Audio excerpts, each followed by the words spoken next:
AITA for believing my best friend over my cousin and causing a huge misunderstanding at a school event? I feel incredibly stupid and embarrassed about how I handled a situation at my little brother's school play. I need to know if I am the bad person here, because my cousin isn't speaking to me.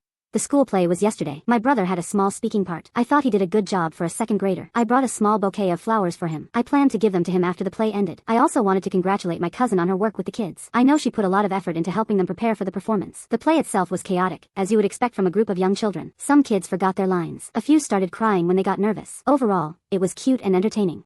After the play ended, I went backstage to find my brother and my cousin. I saw my brother first. I gave him the flowers and told him how proud I was. He seemed happy and thanked me. Then I looked around for my cousin. I saw her talking to one of the other teachers. I waited for a few minutes, but she did not seem to notice me. I decided to walk over to her. That is when things went wrong.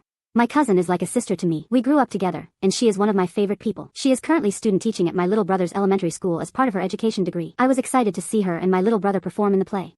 My best friend and I went to the play together. We arrived a little early to get good seats. My cousin saw us and came over to say hello. She seemed a little stressed, mentioning she was helping with costumes and last-minute set adjustments. She chatted briefly and then excused herself, saying she needed to check on something backstage. We found our seats near the front. I always like to be able to see the kids' faces. The auditorium was already filling up with parents and grandparents. You could feel the anticipation in the air. I saw my aunt waving from across the room, so I knew my entire family was there to support my little brother. I settled in, ready to enjoy the show. The lights dimmed, and the curtains opened. The play began with a group of children dressed as woodland creatures singing a song about springtime. The microphones were a little too loud, but it added to the charm. My brother appeared on stage, dressed as a squirrel. He delivered his line clearly and confidently. I could tell he had worked hard to memorize it. I clapped loudly when he finished. The play was your typical elementary school production. Lots of excited kids, slightly off-key singing, and handmade costumes that were falling apart. My little brother had a small speaking role, and I was so proud of him. My cousin was running around backstage making sure everything ran smoothly. After the play, there was a small reception in the school cafeteria. Families mingled, kids showed off their costumes, and teachers looked relieved that it was all over. My best friend and I were standing near the refreshment table when I saw my cousin talking to one of the other student teachers. They seemed to be having a heated discussion.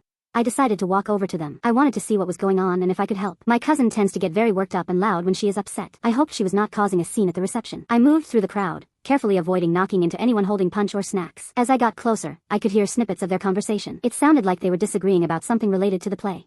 I reached them and asked if everything was all right. My cousin turned to me, her face flushed. She explained that she felt the other student teacher had not pulled their weight during the production. She said she had been stuck doing most of the work. The other student teacher looked embarrassed and started to defend themselves. My cousin interrupted and said that she did not want to argue about it anymore. My best friend leaned in and whispered to me, "Is that your cousin? She looks really mad. I think she is yelling at that other teacher." My best friend leaned in and whispered to me, "Is that your cousin? She looks really mad. I think she is yelling at that other teacher." I looked closer, and I could see that my cousin's body language was definitely tense. She was gesturing emphatically, and her brow was furrowed. I could not hear what they were saying because of the noise in the cafeteria.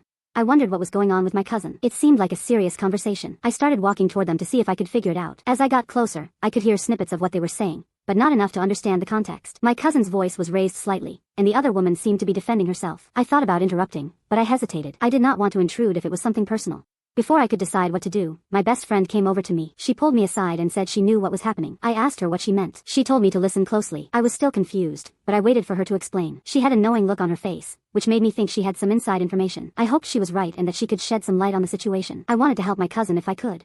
My best friend continued, "I overheard some of the other parents talking earlier. Apparently, there was a mix-up with the costumes, and some of the kids ended up with the wrong sizes. They said your cousin was in charge of the costumes. Maybe that is what they are arguing about."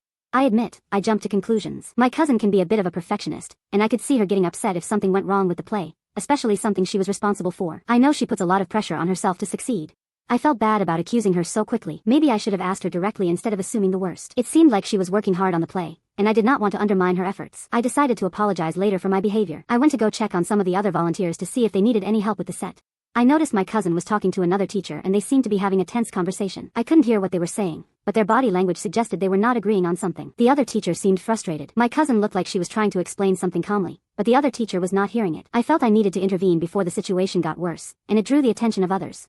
I walked over to my cousin and the other teacher. I wanted to defuse the situation before it escalated. "Hey, is everything okay here?" I asked, trying to keep my voice light. My cousin turned to me, her expression tight. "I am just trying to explain to him that the labels on the costume boxes were wrong. He put the wrong costumes for the elves in with the tree costumes."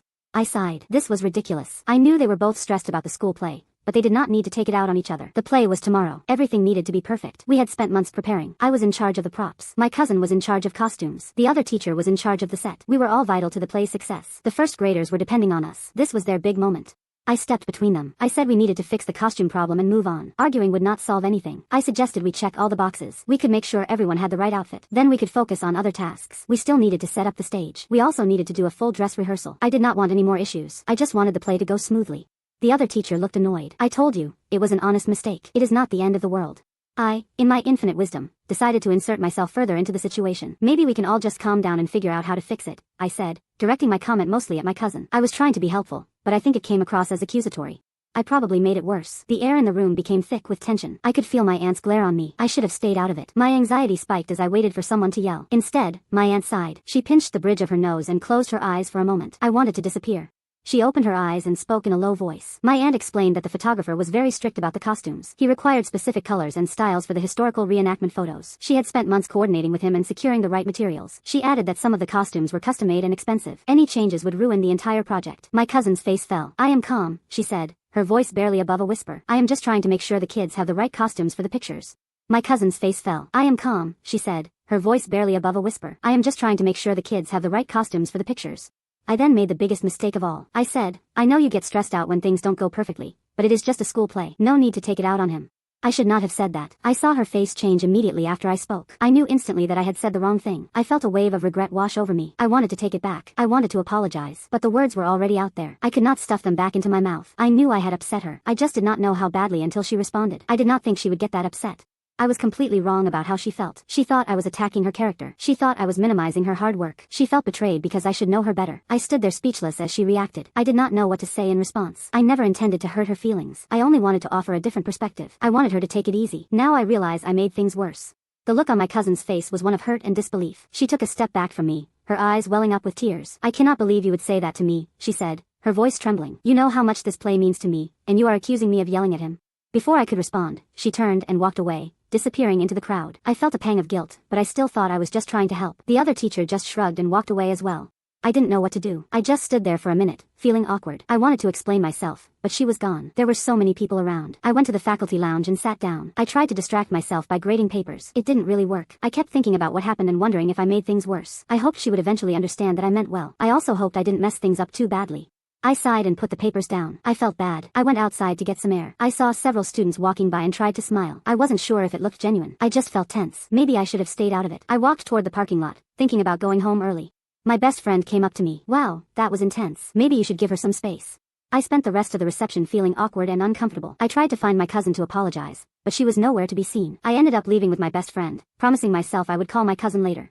I felt bad about how things went down. I should not have said anything about her partner during the reception. It was her wedding day, and I made it about myself. I made a big mistake by speaking out of turn. I hoped she would forgive me, but I also understood if she needed space. The whole situation made me anxious. I replayed the conversation in my head over and over again on the drive home.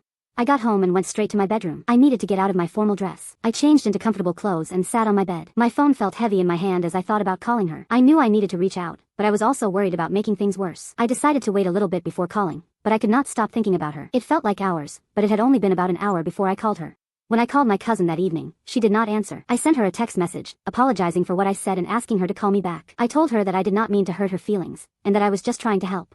The next day, I still had not heard from her. I decided to go to her apartment to talk to her in person. When I arrived, she opened the door, but her expression was cold and distant. What do you want? She asked, her voice flat. I came to apologize, I said. I am so sorry for what I said at the play. I was totally out of line, and I should not have assumed you were yelling at the other teacher. My cousin sighed. It is not just what you said. It is the fact that you immediately assumed the worst of me. You have known me my whole life, and you still think I would just yell at someone for making a mistake. I tried to explain that my best friend had overheard some parents talking about the costume mix-up, and that I had just jumped to conclusions. But my cousin was not buying it. So, you believed some random parents and your best friend over me? She said, her voice rising. That is what hurts the most. I thought we were closer than that. I tried to defend myself, but the more I talked, the worse it seemed to get. My cousin told me that she needed some space and asked me to leave. I left her apartment feeling terrible. It has been a week since the play, and my cousin still is not talking to me. I have tried calling and texting, but she is ignoring me. My mom says I need to give her time to cool down, but I am worried that our relationship is permanently damaged. I spoke with my best friend about the situation. She admitted that she might have embellished the story a little bit. She said she did not actually overhear the parents talking about my cousin specifically, but she knew there was a costume mix-up, and she just assumed my cousin was involved. She apologized for causing trouble. I am angry with my best friend for not being entirely honest with me, but I am also angry with myself for believing her without question. I should have trusted my cousin and given her the benefit of the doubt. Now I am stuck in this mess, and I do not know how to fix it. I miss my cousin terribly, and I hate that I hurt her feelings. Was I the bad person for believing my best friend over my cousin and causing this whole misunderstanding? I genuinely thought I was doing the right thing by stepping in and trying to mediate, but it clearly backfired in a big way. I am starting to think my best friend might be jealous of the close relationship that I have with my cousin. Should I end my friendship with my best friend?